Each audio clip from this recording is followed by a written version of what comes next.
Imagine estar presente em um momento em que forças invisíveis, mais poderosas que o vento ou o mar, travam uma batalha diante dos seus olhos. Um confronto entre o bem e o mal, onde os limites do natural e sobrenatural se misturam.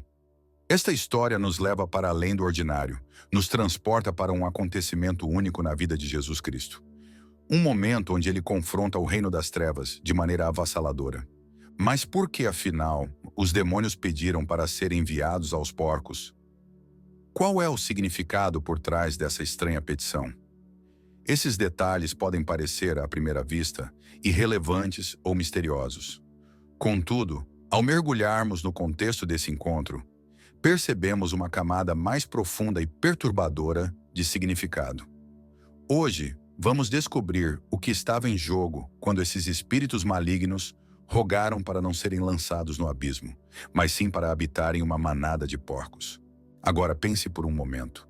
O que representa o confronto de Jesus com esses demônios? Por que essa vitória, aparentemente simples, tem tanto significado? E mais importante ainda, o que isso nos ensina sobre o poder de Cristo sobre o mal? Para entender melhor essa cena, precisamos recuar no tempo e observar um pouco do contexto.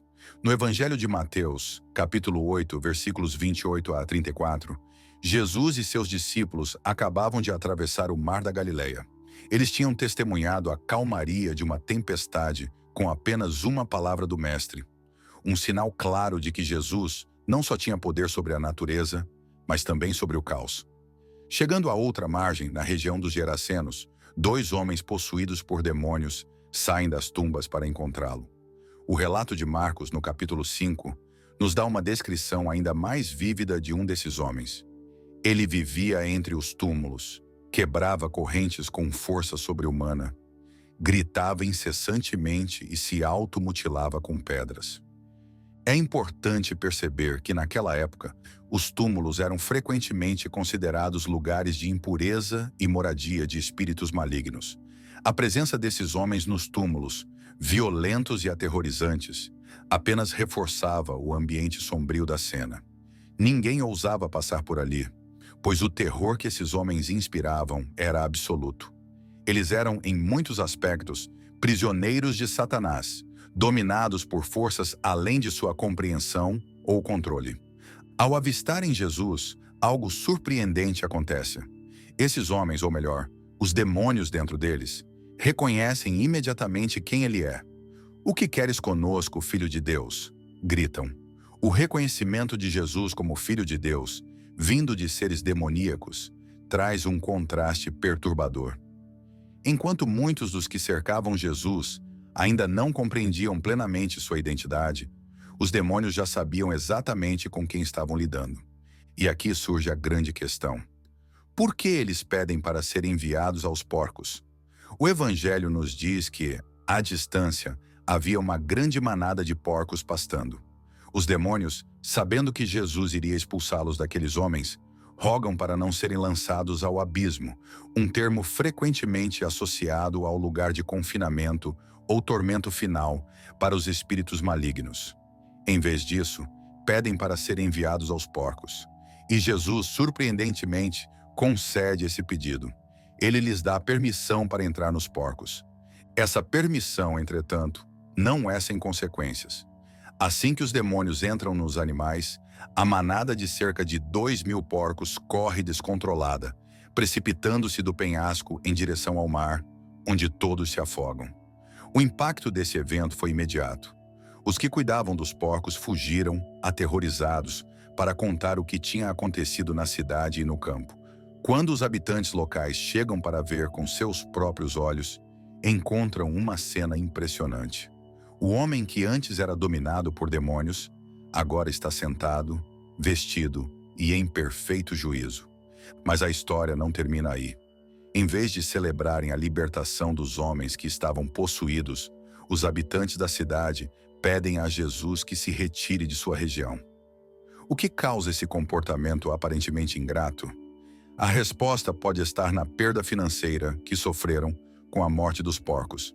Era uma manada de grande valor econômico, e o prejuízo certamente gerou medo e revolta.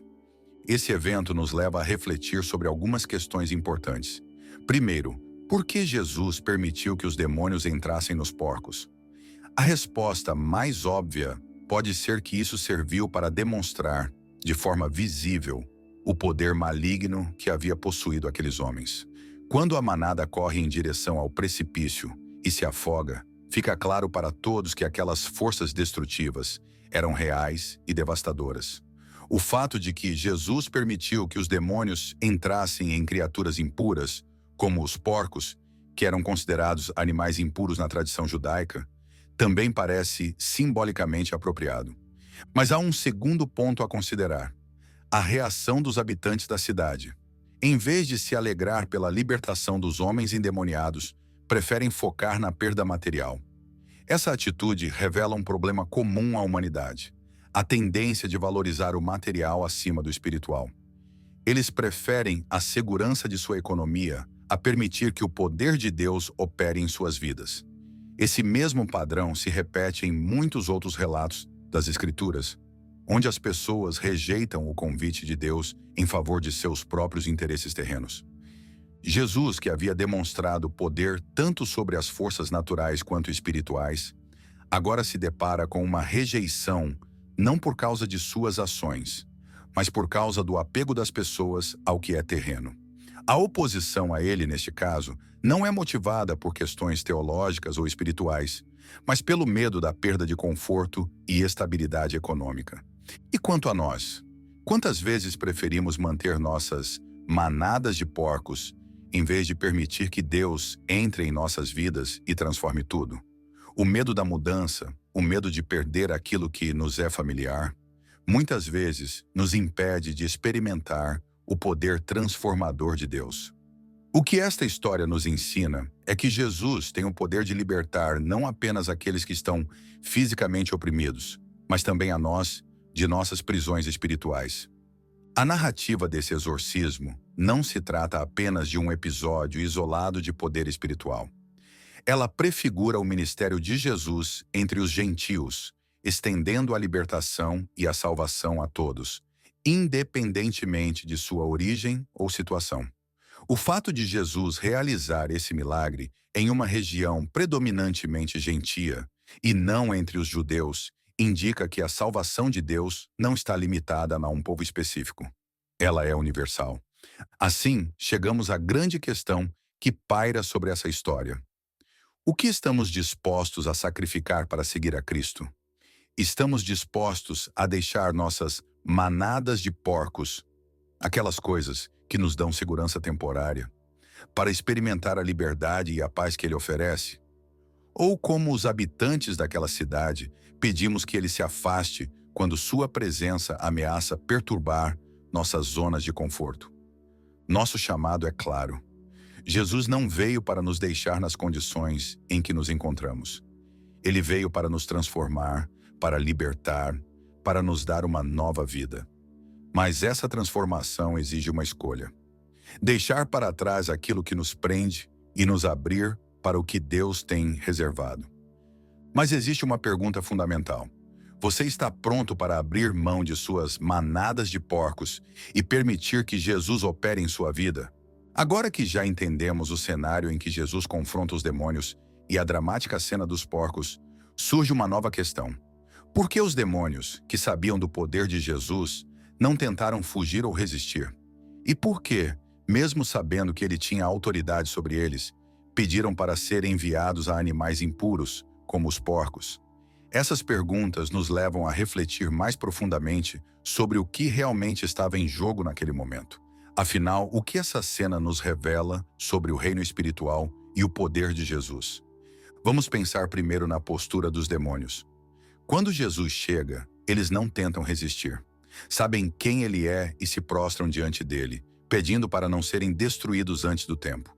Isso nos dá uma pista importante: os demônios têm um conhecimento claro do destino que os aguarda. Eles sabem que há um julgamento final reservado para eles, um tempo em que serão completamente derrotados e lançados ao abismo. Esse conhecimento os assusta, mas ao mesmo tempo revela algo significativo sobre a autoridade de Cristo. Não há confronto direto aqui. Não há uma batalha entre iguais. Jesus comanda e eles obedecem. Os demônios reconhecem Jesus como o Filho de Deus, e essa confissão, apesar de vir de seres malignos, confirma uma verdade que ainda estava sendo entendida pelos discípulos e pelas multidões que seguiam Jesus. A autoridade de Jesus não era limitada aos seres humanos ou ao mundo físico. Ele tinha poder sobre todo o universo espiritual, incluindo os anjos caídos, que sabiam disso e temiam o que estava por vir. Mas por que os porcos? Esse pedido tão peculiar pode parecer estranho, mas carrega uma simbologia forte. Os demônios pedem para serem enviados a uma manada de porcos, animais considerados impuros pelos judeus. É interessante que Jesus permite isso, mas há razões claras por trás dessa decisão. Primeiro, a escolha dos porcos reforça a impureza desses espíritos. A impureza espiritual dos demônios encontra refúgio temporário em criaturas que, aos olhos dos judeus, também eram consideradas impuras. Mais do que isso, quando os demônios entram nos porcos, algo notável acontece. Os animais perdem totalmente o controle e se lançam de um penhasco em direção ao mar. Isso nos mostra a verdadeira natureza destrutiva dos demônios. Eles não buscam apenas possuir, mas destruir. Quando entram nos homens, causam dor, sofrimento e degradação. E agora, com os porcos, fazem o mesmo, levando à destruição imediata da manada. Essa destruição dos porcos também serve para revelar, de forma visível, a libertação dos dois homens. As pessoas que conheciam esses homens sabiam do tormento que eles enfrentavam. Quando veem a manada se precipitar no mar, tem uma prova clara e tangível de que algo extraordinário aconteceu. Os homens foram libertos de um poder destrutivo, algo que todos podiam ver e reconhecer. E aqui surge outra questão. Por que os habitantes da cidade, em vez de se alegrar com a libertação, pedem que Jesus vá embora? Seria apenas por causa da perda material? Ou haveria algo mais profundo por trás dessa reação? O relato nos mostra que as pessoas da cidade ficaram assustadas. Testemunharam algo fora de seu entendimento, algo que não podiam controlar ou explicar. Embora tenham ouvido sobre o poder de Jesus para curar e fazer milagres, vê-lo expor forças espirituais invisíveis foi algo muito mais aterrador. Eles preferiram a segurança daquilo que conheciam, mesmo que isso incluísse viver ao lado de homens possuídos e violentos, do que enfrentar a realidade de que o poder de Deus estava entre eles. Esse comportamento não é incomum. Muitas vezes as pessoas preferem o conforto de suas vidas, mesmo com seus problemas, a abrir mão do controle e permitir que Deus age em suas situações. A presença de Jesus representa mudança, e mudança muitas vezes é desconfortável. Mesmo quando se trata de libertação, há um custo. A perda dos porcos, no caso dos gadarenos, foi um preço que não estavam dispostos a pagar. O medo do desconhecido, aliado ao apego às coisas materiais, cegou aqueles habitantes para a verdadeira bênção que tinham diante de si. Jesus, o Filho de Deus, estava ali, oferecendo algo muito maior do que os bens terrenos. No entanto, eles rejeitaram essa oferta, pedindo que ele se retirasse de sua região. Isso nos faz pensar: quantas vezes rejeitamos a intervenção divina em nossas vidas por medo de perder aquilo que consideramos importante? Quais são os porcos aos quais nos apegamos, impedindo-nos de receber algo infinitamente melhor? E assim, ao final desse encontro, Jesus respeita o pedido dos habitantes e parte. Mas antes de ir, algo significativo acontece. Um dos homens que fora libertado pede para seguir com Jesus. Ele deseja estar ao lado de seu libertador, ser um de seus discípulos. Mas para a surpresa de muitos, Jesus o manda de volta para sua casa e sua família, dizendo: "Conte o que o Senhor fez por você e como teve misericórdia de você." Este é um ponto crucial. Jesus sabia que, embora o homem quisesse segui-lo fisicamente, sua missão era outra. Ele seria um testemunho vivo do poder transformador de Cristo entre seu próprio povo. O homem tinha agora uma nova vida, um novo propósito. E parte desse propósito era compartilhar com outros o que Deus tinha feito por ele. Isso nos ensina que muitas vezes o lugar onde somos chamados a servir não é longe, mas perto, entre aqueles que nos conhecem e podem ver a transformação que Deus realizou em nossas vidas. Além disso, O fato de Jesus enviar o homem de volta à sua terra natal demonstra que o Evangelho, a mensagem de salvação, não estava restrita a um grupo específico de pessoas. A missão de Cristo ultrapassava fronteiras culturais e religiosas. Ele veio para todos, e essa libertação entre os gentios foi uma amostra do que estava por vir. A expansão do reino de Deus para além de Israel. Chegamos a outro ponto importante. O que essa história nos ensina sobre o futuro do reino de Deus? O encontro de Jesus com os gadarenos aponta para um futuro onde não haverá limites para o alcance do Evangelho. O ministério de Jesus aos gentios, mesmo que ainda em pequena escala, prefigura o que acontecerá após sua ressurreição, quando seus discípulos levarão a mensagem de salvação a todas as nações. Aquele homem libertado seria um dos primeiros a anunciar o poder transformador de Cristo em uma terra que não conhecia a Deus. Seu testemunho seria um farol de esperança em meio a um povo que, inicialmente, rejeitou Jesus. Com isso, podemos concluir que a história dos gadarenos é muito mais do que um simples relato de exorcismo. Ela nos revela verdades profundas sobre o poder de Jesus sobre o mal, sobre a natureza humana de resistir à mudança e sobre o alcance universal da salvação. No entanto, ainda há mais a ser explorado. Qual é o papel de cada um de nós nesse plano maior de redenção? Como podemos viver de acordo com essa liberdade que Jesus oferece, sem permitir que o medo ou o apego às coisas terrenas nos impeçam de experimentar tudo o que Ele tem para nós? Chegamos ao ponto em que precisamos refletir profundamente sobre o que essa história tem a nos ensinar sobre nossas próprias vidas. Jesus demonstrou mais uma vez seu poder inquestionável sobre as forças do mal. Ele libertou homens que eram reféns de algo muito maior do que eles podiam controlar. E mesmo diante de tamanha libertação, aqueles que testemunharam o milagre reagiram com medo e rejeição, preferindo manter o que conheciam a aceitar a mudança radical que Jesus representava. A pergunta que fica é: como isso se aplica a nós? A verdade é que, muitas vezes, somos como os habitantes daquela cidade. Nos agarramos ao que nos parece seguro, ainda que esteja nos prendendo em um estado de limitação espiritual. Podem ser hábitos, atitudes ou até mesmo prioridades erradas que escolhemos em nossa vida. Talvez não tenhamos uma manada de porcos para proteger, mas temos coisas que nos fazem hesitar quando Deus nos chama para uma vida de transformação e libertação.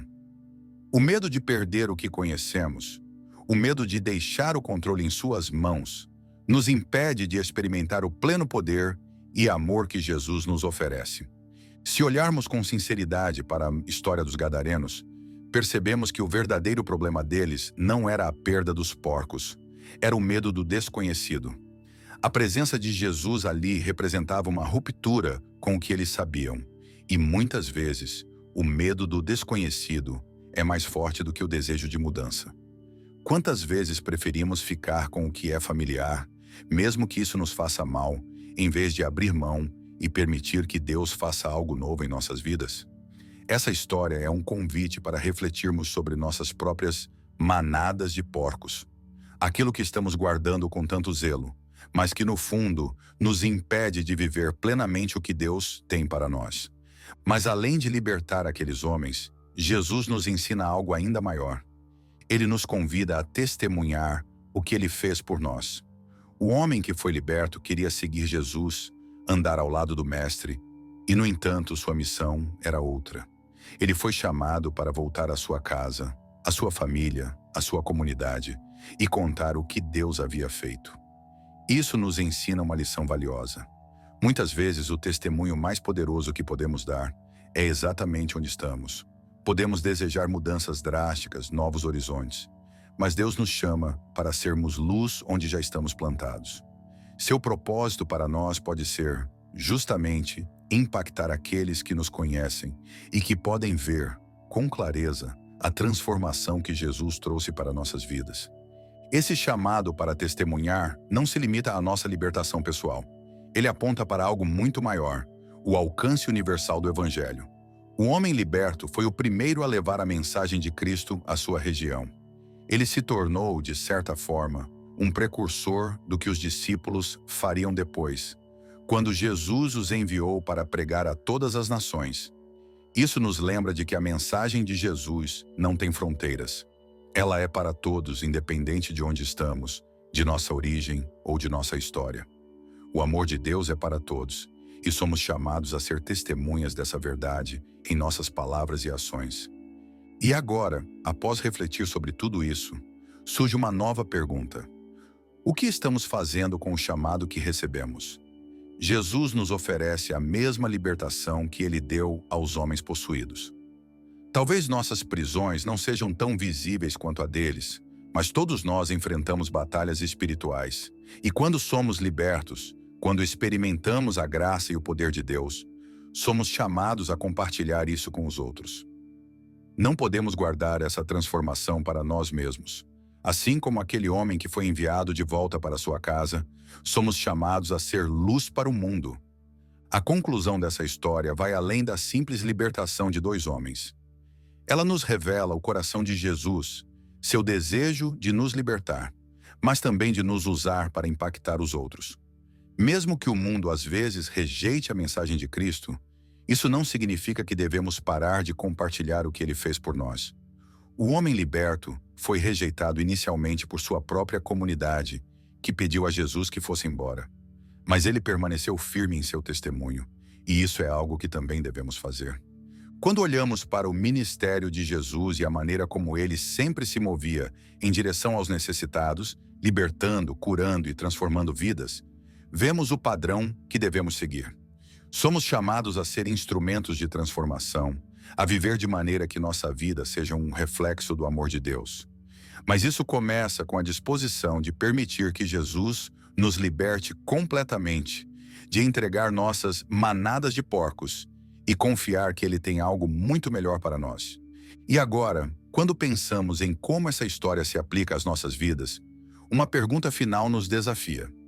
O que estamos dispostos a entregar para seguir a Jesus? O que estamos guardando, com medo de perder, que nos impede de viver a plenitude da vida que ele nos oferece? A transformação que Cristo traz não é fácil. Muitas vezes, exige sacrifícios e a disposição de enfrentar o desconhecido. Mas a recompensa é sempre muito maior. Assim como os homens que foram libertos, também podemos experimentar uma nova vida, livre das correntes que nos prendem. A questão é, estamos dispostos a deixar para trás o que nos impede de seguir plenamente a Cristo? Essa história nos inspira a confiar em Jesus e a crer que sua autoridade é maior que qualquer força que possa nos oprimir. Seja qual for a nossa situação, ele tem o poder de transformar e nos dar uma nova vida. E assim como aquele homem que foi liberto, somos chamados a compartilhar isso com o mundo. E por fim, deixo um convite para você que nos acompanhou até aqui. Se essa mensagem tocou o seu coração, se você sente que há algo em sua vida que precisa ser entregue nas mãos de Jesus, faça isso agora. Não permita que o medo ou o apego às coisas deste mundo o impeçam de experimentar a liberdade e a paz que ele oferece.